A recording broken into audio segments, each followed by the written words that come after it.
É os versos 10 a 16.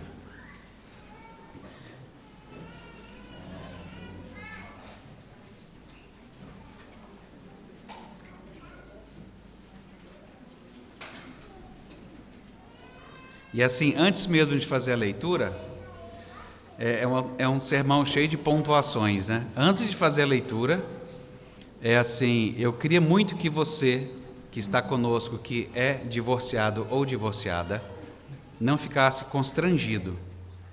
Mas não tem jeito, eu acho que você vai ficar um pouco. Eu acho que não tem como evitar muito isso na Bíblia. Mas essa igreja aqui, a Presbiteriana Semear, ela não quer te deixar constrangido. Então, se você ficar, é por conta sua, tá bom? Porque, de fato, a gente não está olhando torto para ninguém e tentando entender diante de Deus, juntamente com você, como é que a gente vivemos a graça de Deus da melhor maneira possível. Então, não tem como evitar, porque o texto é sobre isso, tá bem?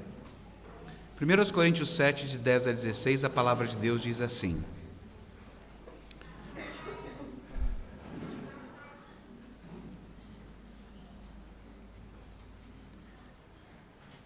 Ora, aos casados ordeno, não eu, mas o Senhor, que a mulher não se afaste do marido.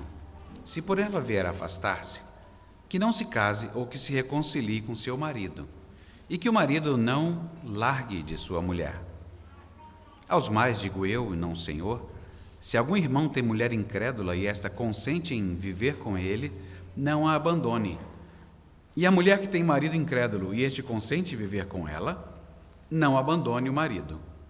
Porque o marido incrédulo é santificado na esposa, e a esposa incrédula é santificada no irmão. Doutra sorte, os vossos filhos seriam impuros, porém agora são santos.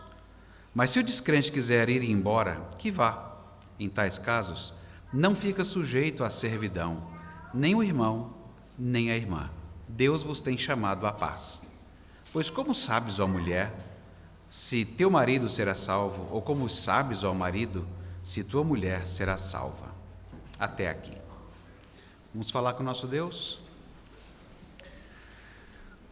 Bom Deus e Pai, bendito seja o teu santo nome. Obrigado pela tua palavra, com todos os assuntos fáceis e difíceis. Obrigado porque o Senhor nos orienta. Bendito seja o teu santo nome. Ajuda-nos a ouvir a tua voz. No nome de Jesus. Amém. Eu acredito que a maior parte das horas que eu gastei para fazer esse sermão foi para tomar uma decisão. Foram muitas horas, muitas. Porque eu não queria que ele virasse um estudo, sabe? Fazer um estudo bíblico. E tinha tudo para virar um estudo bíblico. Porque as pessoas não querem ouvir, isso aqui é um rascunho, tá bom? Ainda não é o começo, é só um rascunho. Porque as pessoas geralmente querem direto na lata, assim, né? Meu problema é esse. Como é que lida com isso? Ou o problema de alguém na minha família é esse, como é que lida com isso? Então, por favor, um pouquinho menos de pressa, para a gente poder lidar com algumas coisas. Mesmo sendo um texto sobre divórcio, eu fiz leitura sobre casamento, porque o problema é entender o casamento, e não dicas de como divorciar bem. Né? Então, Deus está muito tranquilo com relação a isso, e a gente deve ficar também. Então, para não virar um estudo bíblico, talvez seja muito frustrante, porque eu vou deixar isso, eu falei assim, quer saber? Eu vou pregar só o que tem no texto e azeite, entendeu? O resto a gente vê na quarta-feira. Então, assim que acabar, que o Emílio der uma pausa com as leituras nas institutas, nós vamos colocar não precisa mais que isso, 1 ou 2 quartas-feiras, para detalhes sórdidos do dia a dia, entendeu? Então, eu vou usar 1 ou 2 quartas-feiras, se interessarem. Eu acho que seria muito bom todo mundo se interessar, porque mesmo que não seja o seu caso, mas sempre é da gente aconselhar alguém sobre isso. Porque existem posições diferentes, pelo menos umas 3 bem boas, acerca de novo casamento depois do divórcio, que merecem estudo. E são posições de gente crente, reformada, e nós não falamos a mesma língua. Então, nós vamos definir coisas diferentes. E a igreja semear, ela vai adotar uma postura, mas importa primeiro a gente estudar as posturas. Então não vai ser um estudo sobre isso. Eu acho que vocês não vão ter nem dica de qual é a posição da gente aqui agora, no sermão. Mas depois a gente estudar na quarta-feira, a gente vai poder dizer assim, então, por isso, nós já temos posições acerca disso, mas nós queremos muito que você se interesse bastante por isso, ok? Então, foi decidido que o que eu fiz aqui é o que virou só sermão, e se a gente quiser esses detalhes sórdidos do dia a dia, quarta-feira, depois que o Emílio der uma pausa com as institutas, tá bom? Se você nos visita e não vai estar aqui, eu sinto muito, Rafael Leone. Ok, então eu vou começar.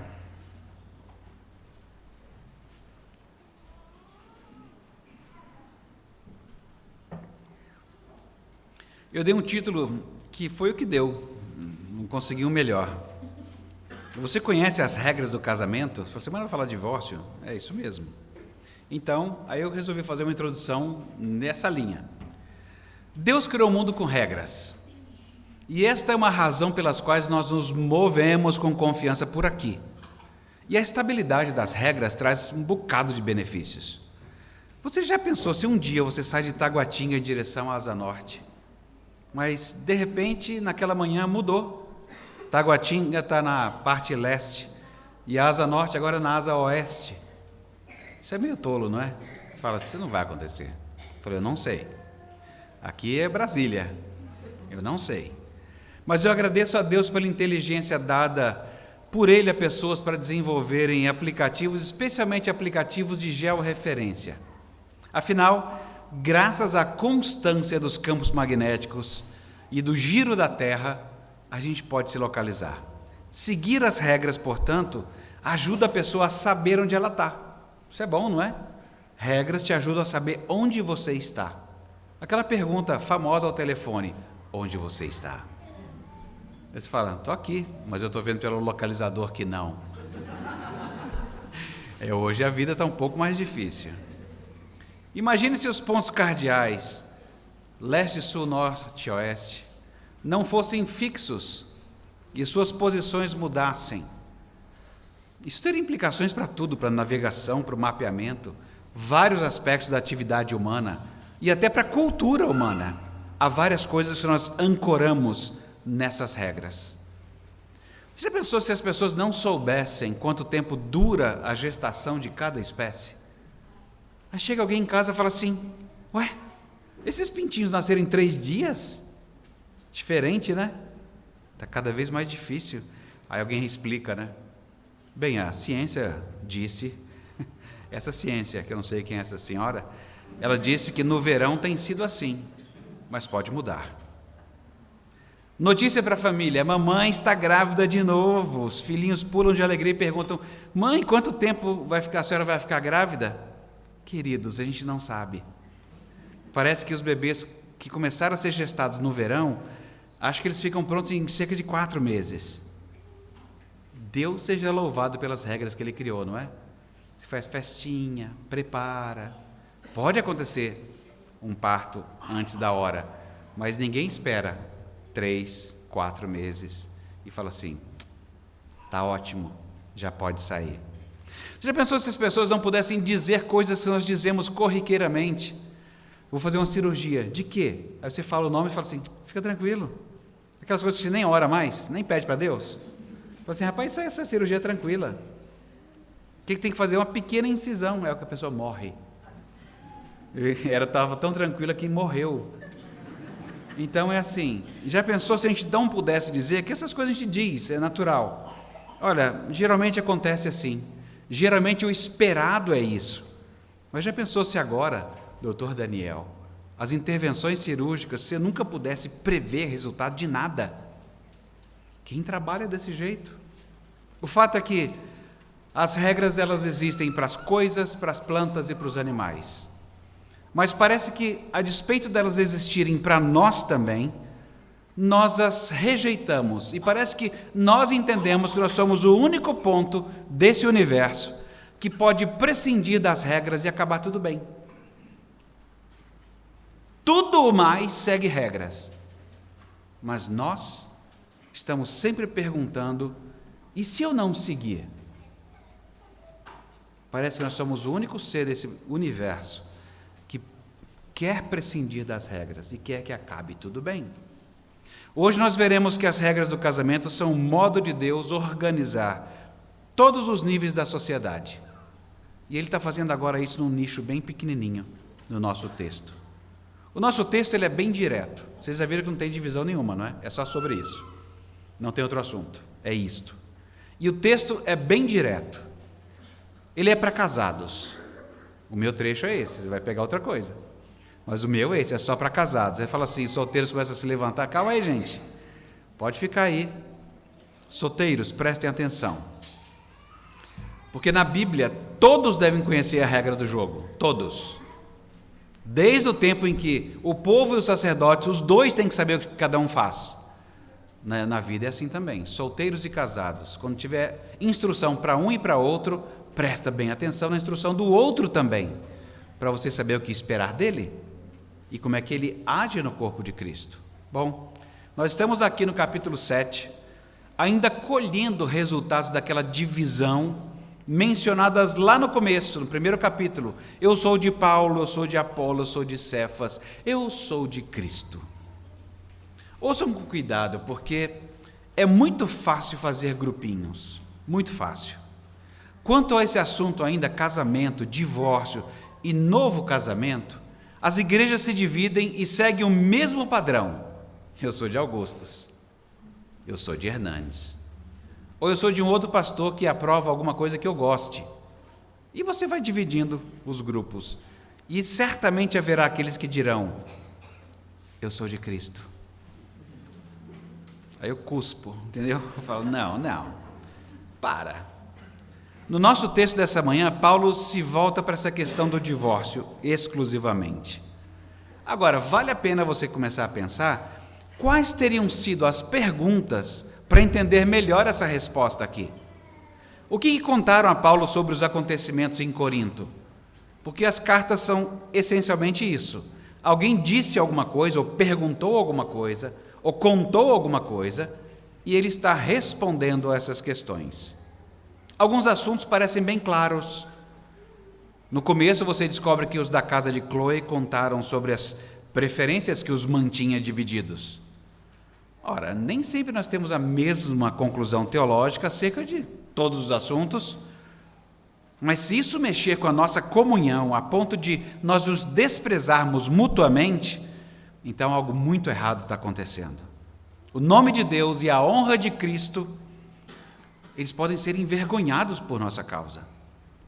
Está claro também, parece que alguém na igreja de Corinto estava cometendo certo tipo de imoralidade. A gente não tem o nome, mas alguém contou para Paulo, está rolando imoralidade aqui, e todo mundo sabia e a liderança não fez nada. Ou ainda que irmãos estavam nas barras dos tribunais da cidade para resolver demandas de discípulos de Cristo. Isso está todo mundo sabendo também, que vergonha! Outros assuntos são mais difíceis de capturar, como nós vimos em sermões anteriores.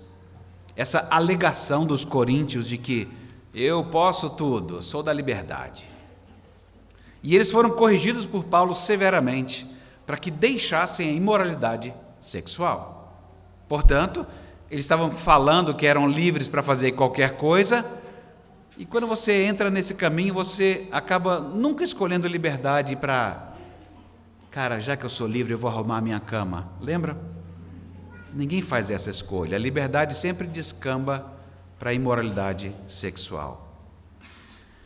E possivelmente o grupo de Paulo, com toda essa conversa de Paulo de sejam como eu sou, é difícil. Você prega as coisas e alguém vai usar o que você disse e falar assim, é isso!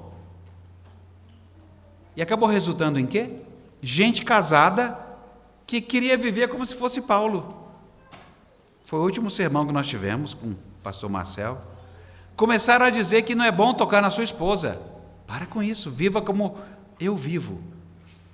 Eu estou imaginando o grupo de Paulo, então, seguindo essa sequência. passando a viver como não casado, estando casado. E quando eu leio Paulo dizendo, melhor casar do que viver abrasado, me dá medo. Por quê? Porque sempre vai ter aquele grupo falando assim, tá vendo? É assim que ele define casamento. Ele não está definindo o casamento, mas certamente um grupo vai dizer, tá vendo? Ele define casamento, que coisa mais pobre. Definir porque alguém casar porque está abrasado. É um horror mesmo. Mas Paulo não estava definindo o casamento. O único jeito, ou melhor, o único que pode dizer que não é bom para o ser humano, esse é Deus. Ele é que é o dono do projeto, ele é quem conhece as regras. E o único não é bom que temos não é bom que o homem esteja só. Essa é a regra geral. Então descabelem-se solteiros, porque essa é a regra geral. Não adianta ficar escrevendo, se defendendo. Essa é a regra geral. Só existem 2 dons que você pode receber na sua vida, de ficar solteiro ou de casar. É assim que a gente tem andado quando ele esclarece aos coríntios essa história. Esses possíveis seguidores de Paulo andavam pregando abstinência mesmo sendo casados, ou então tecendo elogios rasgados para o grupo dos casados ou para o grupo dos solteiros. E certamente agora estou imaginando o grupo de Jesus 1, que é tudo é proibido. Na minha igreja não pode nada. Não sorria. Sorrir é só no reino dos céus.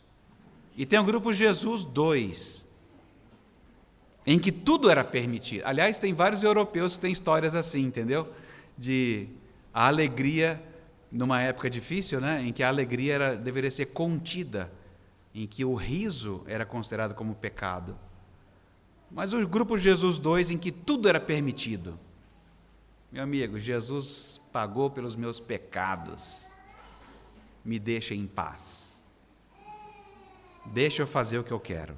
Então, na época de Paulo, pelo tempo decorrido do Evangelho, pregado entre os coríntios, certamente começou a pipocar muita coisa agora quando ele escreve, porque já deu tempo de casais ouvirem a voz do Evangelho e um dos cônjuges apenas se converter e o outro não. Bom, o que uma igreja que faz grupos está acostumada a fazer esse tipinho aqui, como Corinto, que é criticada já desde o primeiro capítulo? O que ela faz? Ela quer rotular as pessoas. Eu imagino que a cena tivesse sido mais ou menos assim na igreja. Pessoal, você está sabendo da casa de fulano lá? Pois é. Então, ele se converteu, mas ela não quer se converter. Ou ele não quer se converter. O que a gente faz? Gente, vamos conversar só entre nós aqui, porque não dá para conversar com a igreja inteira, né? Geralmente a gente fala mal assim, em grupos menores, para ver se a gente tem pelo menos já alguma coisa mais plástica ali juntos. Somos ou não somos seguidores de Jesus?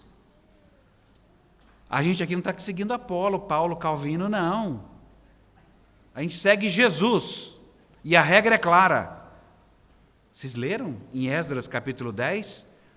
O casamento com crentes, com não crentes, não deve existir. Eles que mandem o cônjuge embora, como no tempo de Esdras, é assim que era, raiz. Somos pela palavra. Bonito, não é, esse grupo? Quem está ouvindo, gente, eu falei que é um grupo que fala isso. Eu não estou ensinando isso, estou dizendo que certamente um grupo vai fazer isso. A nossa passagem, ela não tem uma teologia do divórcio e não trata particularidades legais. O que constitui motivos legítimos para o divórcio, quando e se uma pessoa divorciada pode se casar novamente e assim por diante. O tema é direto e objetivo. Número 1, ordem para que um cristão não se divorcie de um crente. Se divorciar, que não se case ou que se reconcilie. Esse é o texto seco, fim. Número 2, ordem para que um cristão não se divorcie de um incrédulo. Por quê? Porque o incrédulo ele é santificado pelo cônjuge. Não é que o incrédulo vira crente, ou ele passa a acreditar. ou ele recebe uma camada especial do Evangelho. Não. O convívio de uma pessoa crente numa casa santifica o espaço, quer o descrente goste ou não. É isso que acontece, e a comprovação é Deus explicar. É por isso que os filhos de uma pessoa crente é uma semente santa, não é considerada como uma semente impura ou não cristã. Número 3, vem uma exceção, que é quando a decisão estiver fora do controle do cristão. E a justificativa é dita: vocês foram chamados à paz. E comprova-se com o quê? Porque você não sabe se vai salvar ou não o cônjuge incrédulo. Porque pode ser que a pessoa convertida fale assim: ele não quer ficar comigo, ou ela não quer ficar comigo, mas eu tenho que ficar, eu tenho que lutar para ele conhecer Jesus, ou ela conhecer Jesus. Mas você fala assim: desculpa, mas isso não é você que faz. Eu sei que tem pessoas de boa vontade falando assim: eu vou ganhar meu marido para Cristo. Que bom, se der certo. Porque isso não é o seu serviço. O seu serviço pode ser orar por isso, chorar por isso, mas não é você quem faz isso. Mas e se ele olhar o meu jeito de crente? Eu falei: que bom, continue crente. Pode ser que Deus queira usar. E se Deus não quiser usar, Deus não usou. Continue crente. Continue fazendo o que você sabe, testificando. Pela resposta de Paulo nos versos 12 a 16, parece que os coríntios eles chegaram a duvidar se era sábio continuar no casamento com um descrente depois que um deles se converte. Os dois eram descrentes, um se converte. Aí talvez ele tenha pensado assim: sei não. Será que eu não fico contaminado de estar casado com um descrente? Gente, crente é uma miséria humana. Será que a gente não fica contaminado? E vai assim que você começa a ler umas passagens do Antigo Testamento e acredita nisso. Alguns podem ter até chegado à conclusão de que se divorciar de um incrédulo era um dever cristão. Bom, como é que Paulo tratou a questão? A proibição absoluta do divórcio por Jesus está pressuposta nas suas respostas. As respostas de Paulo têm essa pressuposição que você ouve. Olha, proibição absoluta do divórcio. Mas Paulo aplica o mandamento do Senhor a essa nova situação com flexibilidade. Aí você fala assim: Jesus, assim me quebra as pernas, não é?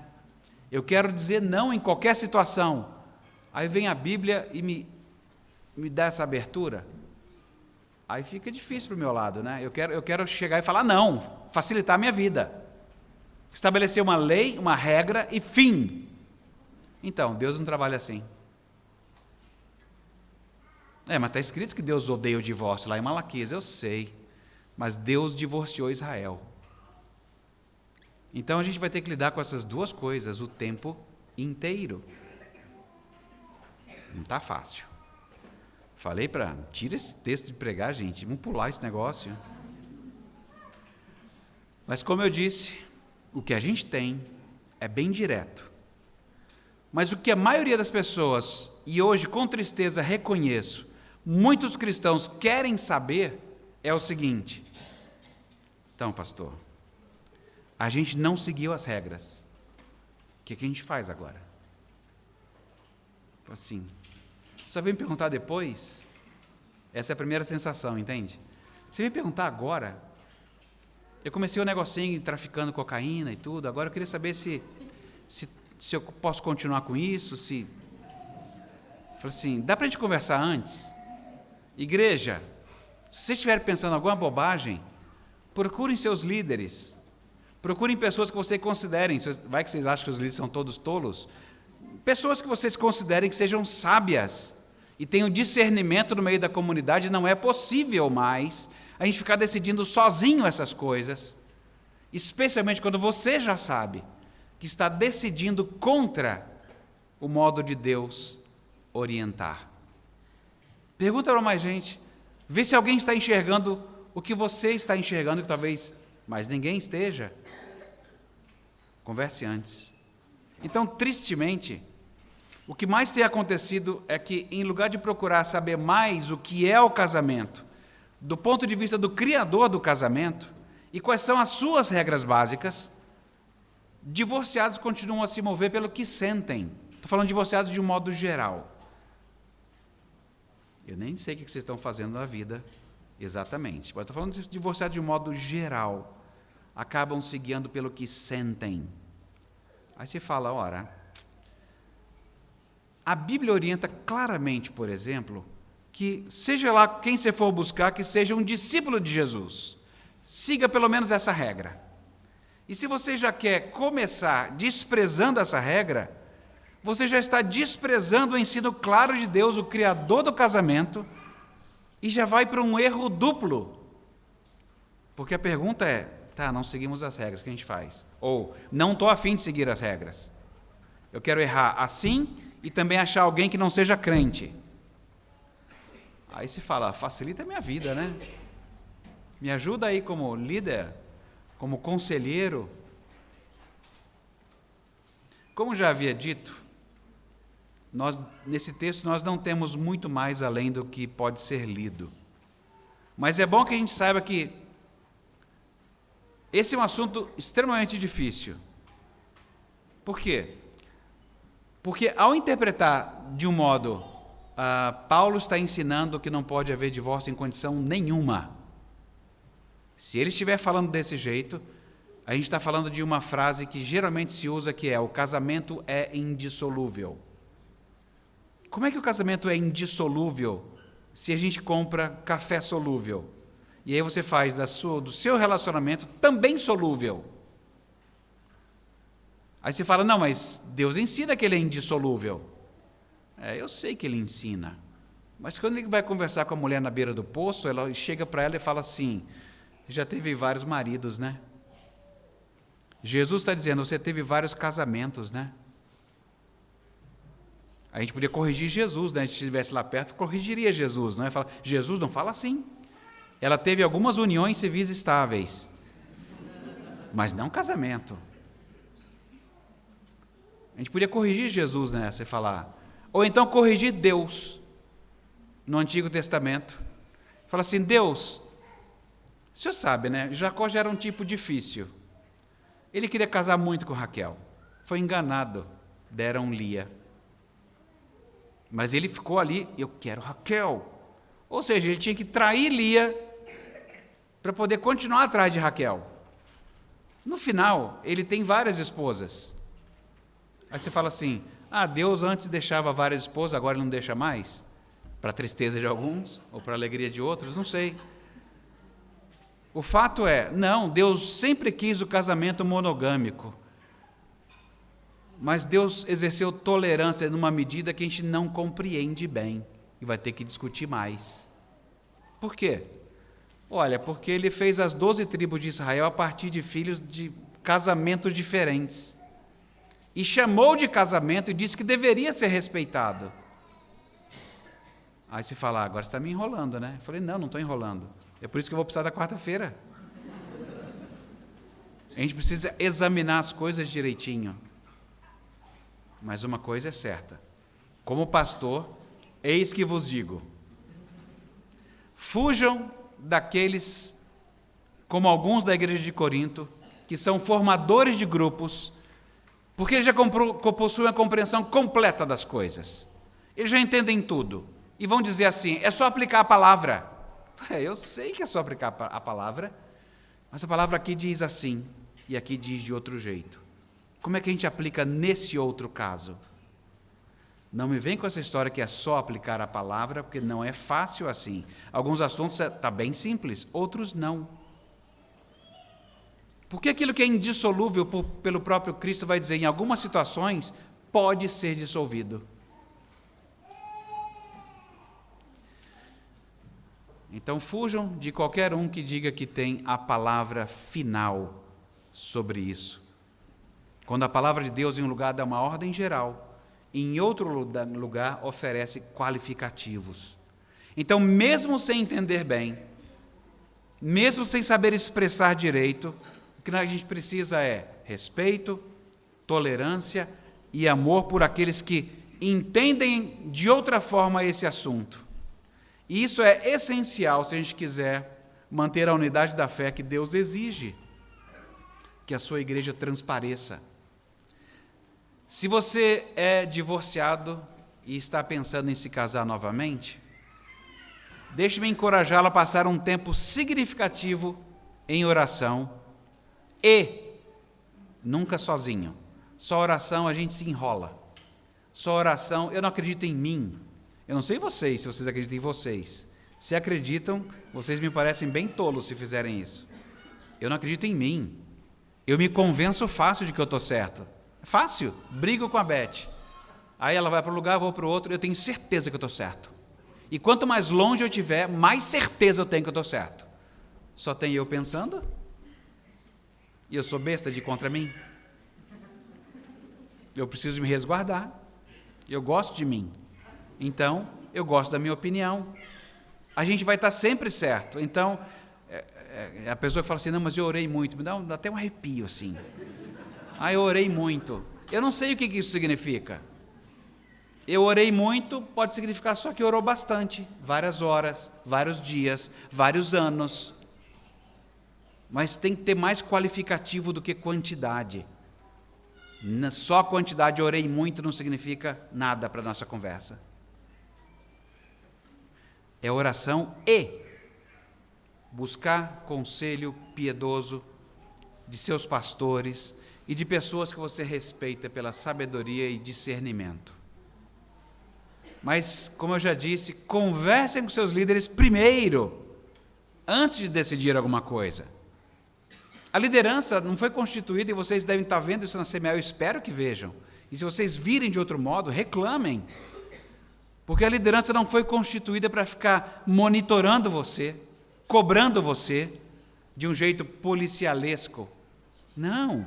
Mas é para junto nós nos debruçarmos da palavra de Deus e buscarmos uma saída santa, justa e boa. Antes de vir conversar com a liderança, ou pessoas que tenham sabedoria e discernimento, reserve um tempo para considerar as circunstâncias que levaram ao seu divórcio. Porque não tem, às vezes é um engodo, não é? Eu não sei como é que funciona geralmente, mas assim, quem vai contar uma separação vai contar do seu ponto de vista. E dificilmente a pessoa vai checar. Alô, fulana, eu queria saber, ele disse isso, foi assim mesmo? Dificilmente alguém vai fazer isso. Geralmente você acredita, porque são coisas possíveis. Isso não é o suficiente. Antes de vir conversar com liderança, ou com pessoas que tenham discernimento, reserve um tempo para considerar o que aconteceu, que levou ao divórcio, perguntando a você mesmo se você cresceu, se você amadureceu dessa experiência. Porque se algumas coisas, talvez o que você está passando, não tivesse nada a ver com a pessoa, e você ainda não resolveu, e você vai juntar com outra pessoa, isso não parece ser muito sábio. Mover-se muito rapidamente para um outro relacionamento, para escapar da solidão, ou para atender às suas necessidades físicas ou emocionais, isso pode dar um resultado desastroso. E você pode, tristemente, ver repetida uma nova tragédia. E pense bem, se alguém é divorciado, o casamento não é necessariamente, como a gente já tem visto nos sermões, a chave para realização espiritual ou a chave da felicidade. Nós já temos ouvido sobre o celibato, sobre a solteirice, que são celebrados nas Escrituras como meios para uma devoção mais intensa ao Senhor. É coisa boa. E devem ser vistos como uma opção viável para todos os crentes. Deus dá a muitas pessoas o dom de ser solteiro, porque Deus é mais do que suficiente para atender às necessidades nossas por meio do seu Espírito e por meio de relacionamentos profundos, significativos com outros irmãos. Nós temos diversos grupos hoje ainda, Acho que não na Semear. Pelo menos a gente não ouve falar, mas pastor nunca sabe das coisas. Tem os grupos secretos, né, que vão conversando aí. Mas assim, é tudo muito parecido. Para alguns grupos, a religião de Jesus é apenas o amor. Abraçar, tolerar tudo. Para esse grupo, falar de regras de casamento é um absurdo. Mas o problema para pessoas desse grupo são as evidências. Olha em volta, tem regra para tudo. E são essas regras que trazem estabilidade, confiança, desenvolvimento. Tem regra para tudo. Já outros grupos, eles querem separar o amor da moralidade, o amor das regras sociais. São os, vou chamar de anarquistas para a glória de Deus, mas não é para publicar livro assim não, hein? Anarquistas para a glória de Deus. O problema para esses é que não existe amor que não tome decisões morais. Se alguém foge das decisões morais, nunca foi e nunca será amor de verdade. São pessoas usando corpos como objetos e nada mais. Aliás, na Bíblia, nós sempre tivemos dois grupos assim tentando separar o amor da moralidade. Na história do povo de Deus sempre houve os moralistas, que amavam mais as regras do que as pessoas. A ponto de um fariseu qualquer falar assim, eu não vou ajudar esse cara, hoje é dia de adoração, vou tocar nele, vou ficar impuro. Ou seja, a regra é mais importante do que o amor, do que ajudar uma pessoa.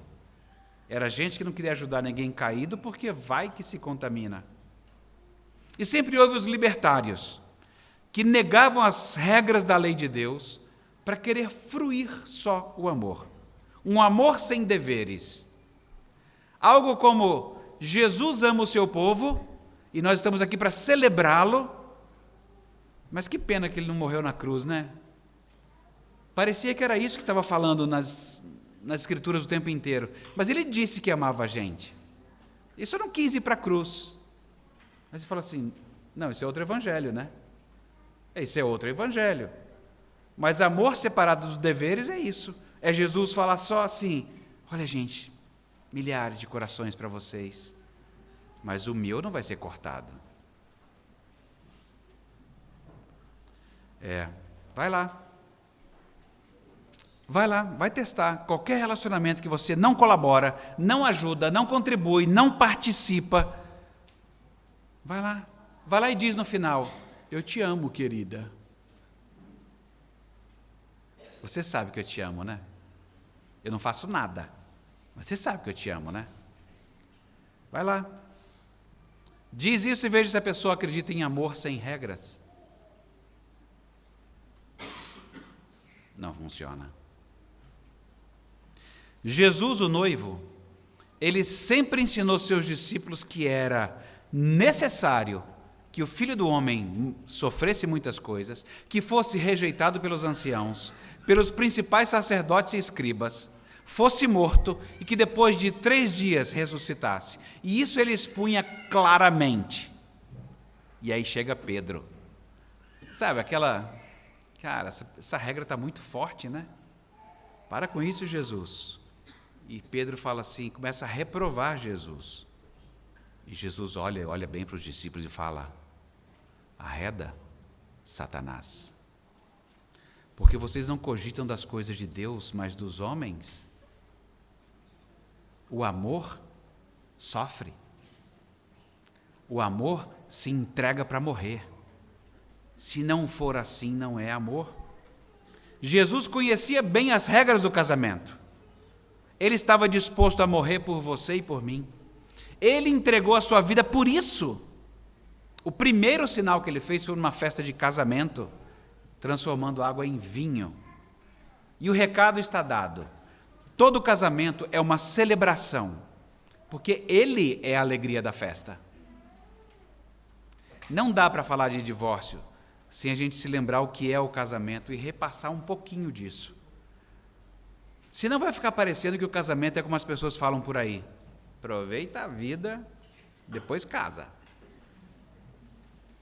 Aí você fala, peraí, cara, está meio dark essa história, né?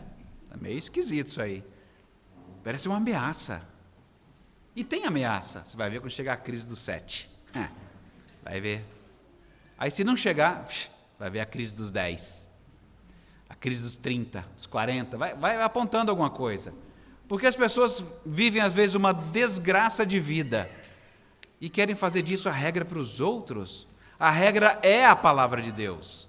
Se eu não voltar para ela, e fui para qualquer outro lugar, menos para aquilo que Deus diz. Em Lucas 22, a gente lê assim: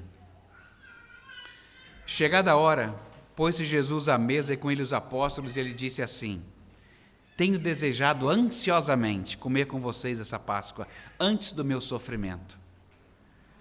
Pois vos digo que nunca mais a comerei até que ela se cumpra no reino de Deus. E tomando o cálice, havendo dado graça, disse: recebei e reparti entre vós. Pois vos digo que de agora em diante não beberei do fruto da videira, até que venha o reino de Deus. Gente, o casamento é desse jeito. O casamento é desse jeito. É essa vontade de voltar para casa. É a vontade de estar com alguém muito especial. De celebrar juntos a vitória de Cristo. Isso é casamento. O noivo Cristo pensava nisso. E se a gente pensar também, a gente vai ter sabedoria para lidar com os tropeços do divórcio. Mas dos tropeços, a gente vê nas quartas-feiras, pelo menos 2 delas. Mas eu queria que a gente fosse lembrado disso. O casamento é desse jeito.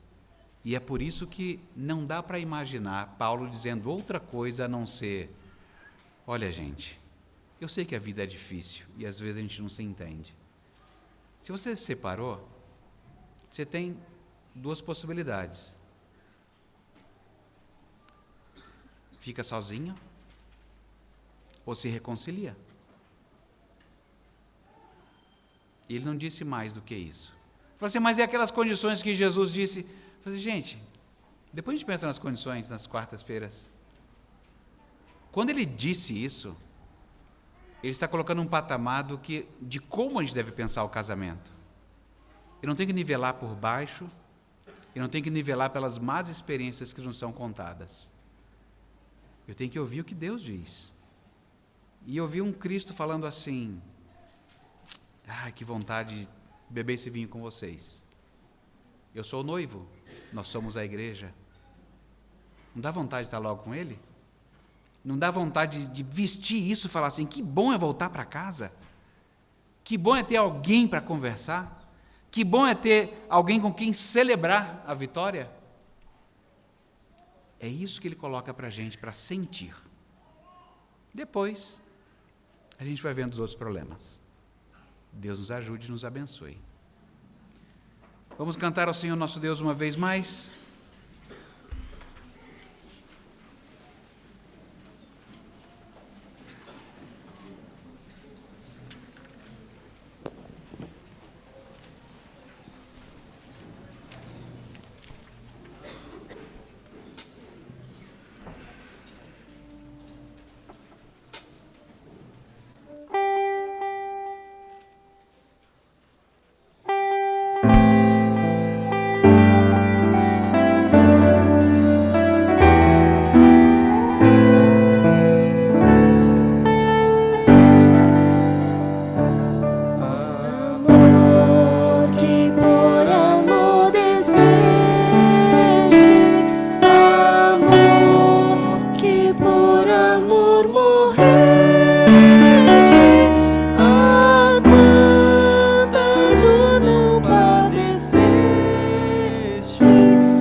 Deus uma vez mais.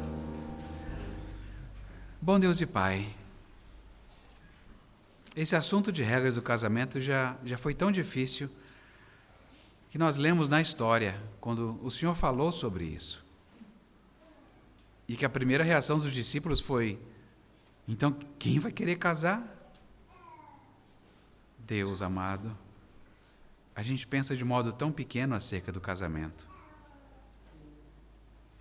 A gente não consegue nem pensar direito que o casamento é uma aliança, porque quando a gente pensa em aliança, a gente pensa numa coisinha circular de ouro, quando devia estar pensando na tua morte para que a nossa aliança desse certo. A gente pensa tão pouco dessas coisas. Ajuda-nos como igreja, Senhor, a pensarmos mais profundamente nessa aliança, na tua morte, para que nós pudéssemos ter paz, ter vida, ter desdobramentos, somente por causa da tua morte, da morte de teu Filho Jesus Cristo. Obrigado por isso, Senhor. Obrigado porque assim o Senhor estabeleceu. E até para pensar em divórcio, até o Senhor mesmo estabeleceu regras para isso. Obrigado por elas. E obrigado por nos pressionar a pensar com mais importância sobre a importância de estar juntos, o significado disso, os votos, a palavra empenhada, o desejo sincero de fazer como o teu filho fez, de dar a vida para que as coisas deem certo. Toma-nos nas tuas mãos, Senhor. Dirige a nossa vida como igreja, para que a gente siga esses passos. Concede, Senhor, àqueles que seguiram por outro caminho, que a gente se sente junto muitas vezes e converse tantas outras, para discernir diante do Senhor o melhor caminho a seguir. Mas ajuda-nos, Senhor, como igreja, a juntos, com todas essas dificuldades, a caminhar mediante a Tua palavra. Nós oramos agradecidos, Deus, no nome de Jesus. Amém. Que a graça do nosso Senhor Jesus Cristo, o amor de Deus, o nosso Pai, a comunhão e a consolação do Espírito Santo seja com cada um de nós. Amém. Amém. Pode sentar-se.